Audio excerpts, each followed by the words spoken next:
Hey, what's up, everybody? It's Matt Modi with OddsJam, and today I'll just be giving you a Thursday Night Football preview. As you can see here on my screen, we got the Cowboys versus the Saints. Looks like the Cowboys are pretty heavily favored at minus 200 on a bunch of different books, and the best odds you can get on the Saints, not including the OddsJam Perfect Line, looks like it's about plus 175, again, on a bunch of books. But as you can see on my screen here, there's no positive expected value play here, so I'll move on.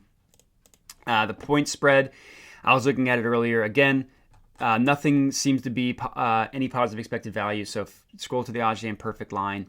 There's like the 3 difference, the 1 difference, and then from all the way down from Cowboys minus 2.5 to Cowboys minus 6.5. There's really nothing positive expected value there. And then if you go to the total points, fortunately, I noticed the same thing.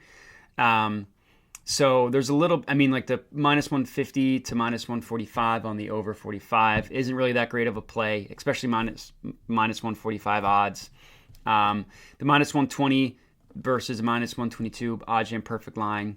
So long story short, I don't have a play on the money line, point spread, or the total. But where I do have a play is on a player prop, and I found this on the positive expected value page. Looks like there's only one as of right now, but luckily, it's one that I really like and one that I've actually already locked myself. Let me actually log into my BetMGM account so I can show you proof of it. But the bet is this CeeDee Lamb over 60.5 receiving yards. So the OddsJam Perfect Line has this at minus 158. You can get that on BetMGM or DraftKings at minus 115. So if you look at the calculator, based on the OddsJam Perfect Line, if you remove the VIG, it gives it about a 57% chance of hitting. And for me, that's about $60 because it's about 8% of my my bankroll to wager. But for these bets, I always try to do a $100 positive EV bet. So I myself put $100 on this one. Let me log in real quick to show you. I like this bet a lot. So as you can see here, my bets. I know. CeeDee Lamb over 16.5 receiving yards minus 115. So this is a bet that I really like.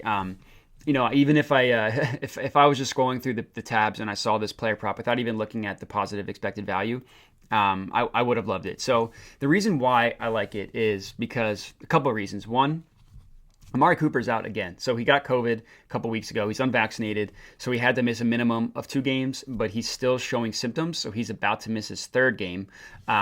So granted, sometimes it's nice having Amari Cooper there because he takes away number 1 coverage, but he also takes away targets, so it's kind of hit or miss. But luckily, the Cowboys do have Michael Gallup back, and they do have some other weapons that have kind of shown themselves with these receivers being out. So that's one reason I like it, because CeeDee Lamb will be the number 1. I'll guess he'll get the most targets of all the receivers. And a player like CeeDee Lamb, he could hit this 60.5 in one play. I know he's had a couple big touchdown passes this year, mainly the overtime one against the Patriots, which was fun. The other reason I like it is because the Saints have a pretty good run defense. I know they just got torched a couple weeks ago by the Eagles' running attack, but they have a pretty good run defense, and the way you beat them is more through the air than on the ground. And the Cowboys have talked about how Ezekiel Elliott is banged up. He's kind of been banged up all year. He really hasn't had a bad year, but he hasn't had a super efficient year. So if you look at Ezekiel Elliott's stats, you can kind of see that while he's been productive, he hasn't been super efficient. So he had a couple games over 5 yards per carry, but since he's been banged up against the Falcons, and really since starting in November, he had a good game against the Broncos, but he only had 10 carries for 51 yards. That's granted, it's efficient, but 10 carries, 51 yards, you're not happy with that day. Against the Falcons, against a terrible defense, he had 14 for 41, but he did have those 2 touchdowns. And then against the Chiefs and the Raiders in back-to-back weeks, he only had 9 carries and 3.5 and 2.8 yards per carry. So the guess here is that Elliott is going to have his workload decreased. And even if he doesn't have his workload decreased, I'm not expecting him to have a good game on the ground. And my guess is that Tony Pollard is going to get a more run. And Tony Pollard is more of a receiving back than Ezekiel Elliott. So if you look at his targets, So week 1, 4. Last week he had 4, but he kind of hovers between the 2 to 4 range. So it's not a ton of targets, but it's more than Ezekiel Elliott does on this per snap basis. And the guess here is that he'll play the more percentage of the snaps. So like week 1, he only played 24%, but he still got the 4 targets. He's kind of been hovering the low 40s, high 30s most of the year. Last week being the highest he's had, tied for the highest at 42%.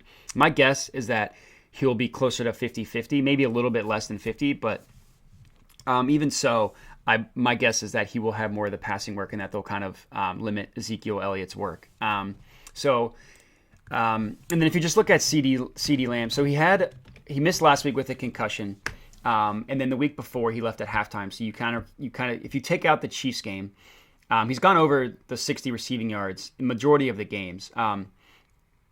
He didn't against the Panthers, 2 for 13, bad game. He didn't against the Broncos, another bad game. Especially for that offense as a whole. I mean, they were getting shut out until the fourth quarter. I don't think they scored until 2 garbage time touchdowns. And then the Chiefs game you kind of can't really count because he left at halftime. Excuse me, and that was another game where the offense just didn't look good. But other than that, he's put up over 60.5 yards majority of the games. So I expect this to be a good CeeDee Lamb game. I have him in one of my fantasy leagues, so I'm hoping I'll have a good CeeDee Lamb game. And I think the last reason, I just have a lot of faith in the Cowboys offense. And while the Saints defense is good, they've kind of been not necessarily beat up as of late, but they've given up more points the past couple weeks than they did at the beginning of the year. For me, I would say the majority of that is because their offense hasn't been playing well, so the defense has been asked to do more. But Taysom Hill isn't much of a quarterback. He's kind of just a gadget player. And I know they went 3-1 last year, but those were I remember looking at the stats last year.